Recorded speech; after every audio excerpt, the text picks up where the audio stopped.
This is Staccato from the 2nd Street Dreams Audio Network. I'm Judlyn Gibson. This week, I have a note dotting the classical music landscape, how the orchestras are coping amid the LA fires.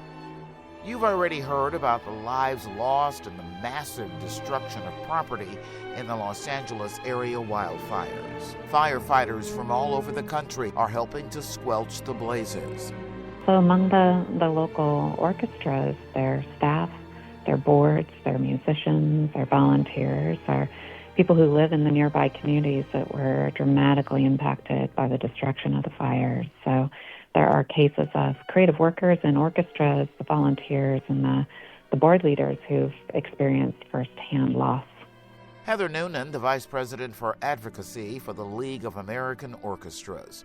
She was not far from the fire zone when we talked about the League's efforts to help Southern California music groups suffering from the fire destruction.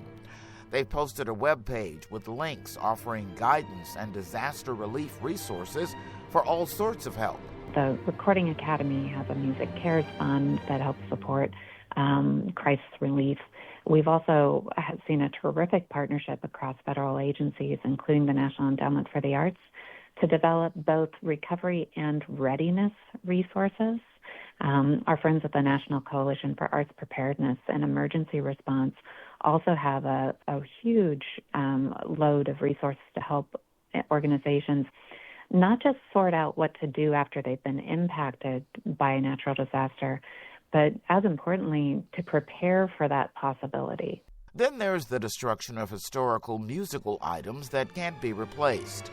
You've been listening to some of the music that was lost, like 100,000 of the orchestral scores of composer Arnold Schoenberg. They were destroyed in the fire.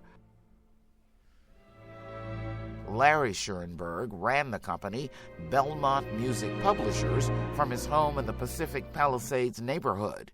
He lamented that even the digital backups are gone.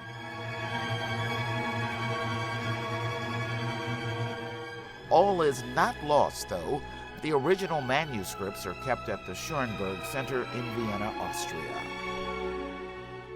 Heather Noonan says the scores are one thing. Many musicians have lost their instruments. Very recently, policy was expanded to allow for support for self-employed artists to pursue relief for what's called tool replacement.